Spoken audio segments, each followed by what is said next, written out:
My name is Christina and I use she, her pronouns. I'm a white woman with curly dark blonde hair, blue eyes and clear glasses, and I have wood beams and glass doors behind me. I'm from Los Angeles. I'm also a proud chapter member, so I want to shout out to my people in LA and White People for Black Lives. And I am born and raised in Vermont. So I also want to shout out Vermont for anybody who's from there and the SURJ chapter there, and particularly a movement mentor of mine, Penny Patch, who was instrumental in introducing me to SURJ. Welcome, everybody. It's really good to be here. I'm going to really build off what Aaron already spoke about and go a little deeper on the how we're going to do that. So I'm part of building the big tent at SURJ as part of the national team, where anybody can take action with us from anywhere around the world. And they do. And I'm going to talk about the ways that we are going to do that to block authoritarianism and to build our base across the country through this big tent, right? So in the next 3 years, SURJ is going to play a really critical role in defending the White House, maintaining control of the Senate, and unseating the MAGA majority in the House. But first, we want to stop and talk for a second about why white people and elections. So everyone on this call knows that white people have an outsized voice in elections in our country, right? Just because of the very setup of our political structures. The Republican Party knows that, and they've been working it hard. They've been for decades using racism to peel white people away from the multiracial working class, and openly admits that if more people participated in the electoral process, they would never win. They would never be successful. So there's a lot of talk about white voters out there.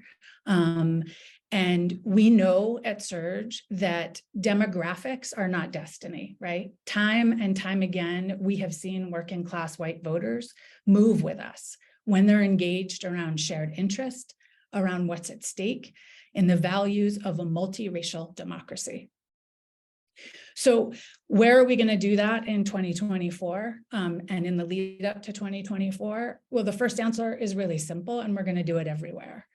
Because rising authoritarianism is everywhere. For the last month or more, we've been talking to chapters and members and leaders across the country and asking them specifically how they feel like authoritarianism is showing up in their communities or what they're noticing.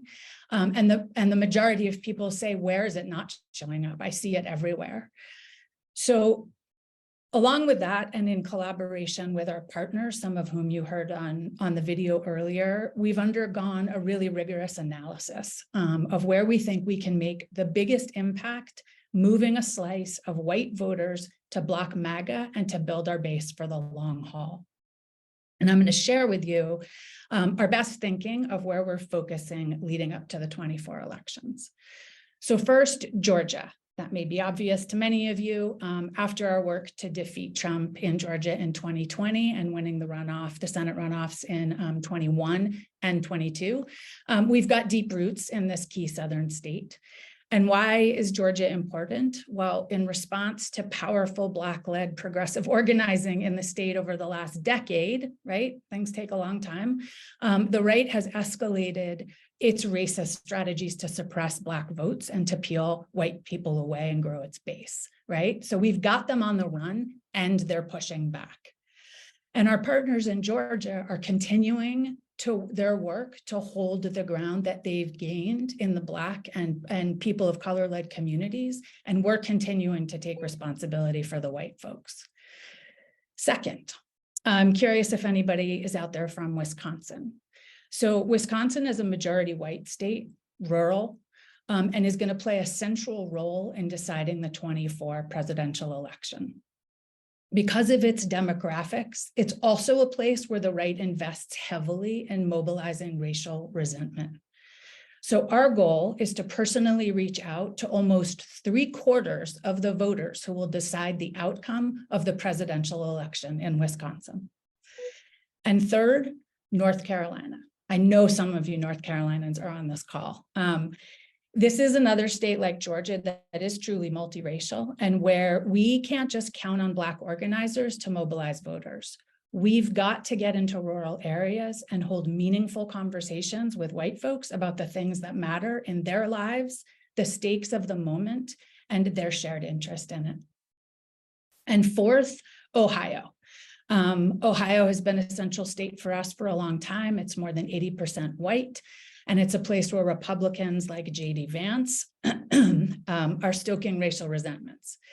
So we'll work to keep Sherrod Brown in his Senate seat, because this is one of the most critical states for staving off a MAGA majority in the Senate, right? And we also have a deep bench of SURJ chapters and members throughout Ohio, and we're going to hear a little bit more about some of that work later.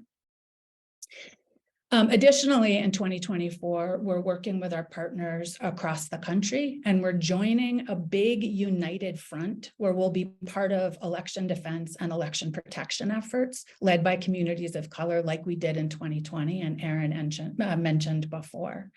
So if you're interested in this work, we'll be dropping a link in the chat shortly to sign up for that. So that's an overview of what we're looking at in 24. And we've talked to many of you who are already in these states. And if we haven't, we want to. So we're going to be working to layer this federal work on top of the work that our folks are already moving in these states and in their chapters. So to get to these big goals in 24, we need to get really big, right? And so we're taking on fights now in 23 that are going to advance this same strategy. We're going to block MAGA. We're going to build enough power in our base to be able to pull off these plans for 24. And here's a little bit of how we're going to do that. So first, this year and next, we're going to work to block the right in our local communities by taking on school board races and resolutions.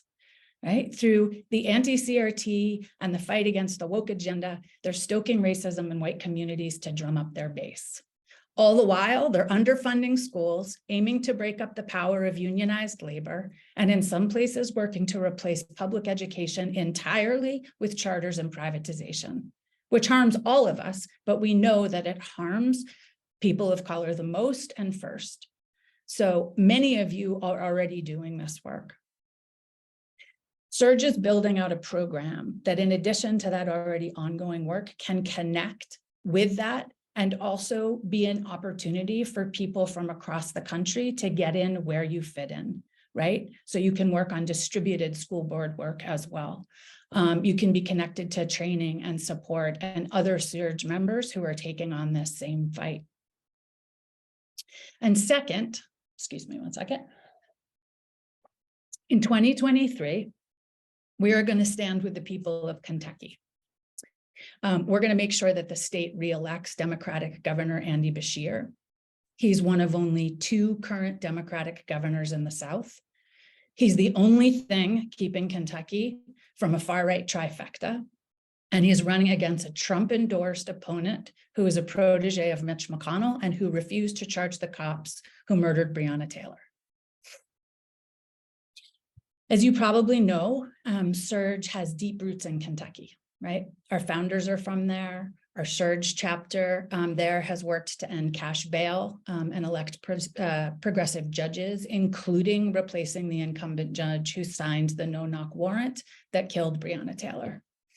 And we just this past fall, some of you on the call were part of this work, beat a near total abortion ban at the state level.